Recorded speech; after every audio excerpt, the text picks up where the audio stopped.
Olá e seja bem-vindo. O excelentíssimo ministro Alexandre de Moraes mantém sigilo em documento da Polícia Federal, que cita suposta relação com o PCC. Relatório que embasou a operação contra Alexandre Ramagem cita a suposta ligação do ministro do STF com a facção criminosa. O ministro do STF, Alexandre de Moraes, determinou que um relatório feito pela Agência Brasileira de Inteligência, ABIN, com fatos que narram suposto envolvimento do ministro com o primeiro comando da capital, PCC, seja mantido sob sigilo. O relatório foi citado 3 vezes na decisão que embasou a operação de busca e apreensão contra o deputado federal Alexandre Ramagem. Ramagem foi alvo da Operação Vigilância Aproximada, que investiga um suposto esquema de espionagem de autoridades sem autorização judicial dentro da ABIN, quando o deputado ocupava o cargo de diretor-geral. A agência utilizava um programa que monitorava celulares e tablets e teria produzido relatórios sobre os alvos. Conforme consta no despacho do ministro Alexandre de Moraes, esse arquivo seria uma tentativa de associar deputados federais, bem como o excelentíssimo relator Alexandre de Moraes e outros congressistas à organização criminosa PCC. E até o ministro Gilmar Mendes também teria sido citado num documento, conforme investigação da Polícia Federal. A produção desse arquivo é atribuída a membros de uma operação da ABIN, denominada Portaria 157, composta por 5 funcionários da agência no período de 2019 a 2021. Segundo Alexandre de Moraes, a atuação desse grupo caracteriza outra evidência de instrumentalização da ABIN. O objetivo seria obter informações sobre uma ONG, eventualmente vinculada ao PCC, e de acordo com o entendimento da ABIN, as ações apresentaram um viés político de grave ordem, conforme destacou o ministro. A operação da Polícia Federal cumpriu 21 mandatos de busca em Brasília, Minas Gerais e no Rio de Janeiro.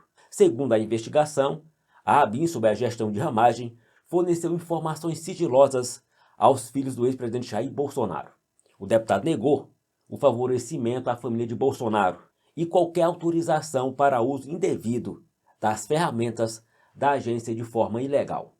Refletindo sobre as ações do ministro do Supremo Tribunal Federal, Alexandre de Moraes, é possível observar suas múltiplas alusões à presumível presença de uma organização oculta permeando a Agência Brasileira de Inteligência, ABIN, durante a administração de Jair Bolsonaro. As citações que mencionei estão presentes no despacho do ministro, que permitiu uma busca no gabinete e na residência do deputado federal Alexandre Ramagem, realizada na quinta-feira 25. Entretanto, a agência de inteligência tem um histórico documentado de atividades de espionagem não autorizadas durante o governo de Lula. Veja, durante o segundo mandato do presidente Lula, houve quase uma crise institucional, quando foi descoberto que políticos e ministros do STF estavam sendo investigados secretamente.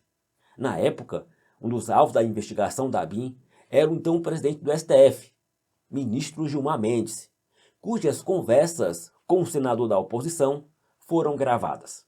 Após esta descoberta, os ministros do STF exigiram uma resposta do presidente. Gravar clandestinamente os telefones do presidente do Supremo Tribunal Federal é coisa de regime totalitário, é deplorável, é ofensivo, é indigno, disse Gilmar Mendes na ocasião. E o escândalo cresceu quando foi revelado que a organização tinha enviado mais de 50 agentes para investigar juízes, políticos, jornalistas e até um banqueiro, considerado adversário do governo Lula.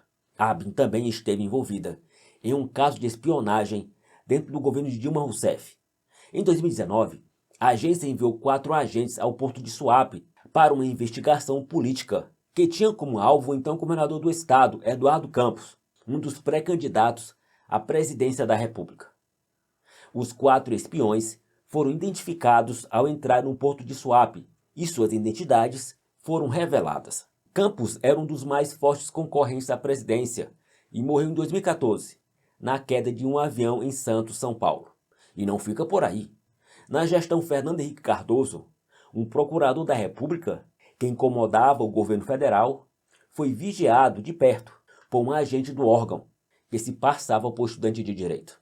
Ela primeiro tentou seduzir o procurador e depois o acusou de agressão para desmoralizá-lo. Mas a ameaça foi descoberta. No entanto, a mídia trata o caso de Alexandre Ramagem, ele nega categoricamente que tenha feito espionagem, como um atentado à democracia. Como se o governo FHC, Lula e Dilma Rousseff não tivesse feito isso. E assim como a grande mídia, os petistas passam uma borracha no passado e fazem de conta que Lula e Dilma Rousseff jamais fizeram isso. E por falar em presidência da República, o presidente do PL, Valdemar Costa Neto, disse que o ministro Alexandre de Moraes, do Supremo Tribunal Federal, com suas decisões, quer se mostrar porque sonha em ser candidato à presidência da República. Valdemar comparou o ministro ao ex-juiz da Lava Jato, atualmente senador Sérgio Moro, que em 2018 desistiu da magistratura para aceitar o cargo de ministro da Justiça no governo de Jair Bolsonaro e em 2022 tentou se candidatar a presidente, mas acabou conseguindo viabilizar apenas a candidatura ao Senado. Valdemar Costa Neto disse textualmente ao jornal o Globo que Moraes sonha em ser candidato a presidente. É melhor o presidente do PL ter cuidado com o que fala. As autoridades do judiciário aqui no Brasil já demonstraram que não admitem pronunciamentos antagônicos.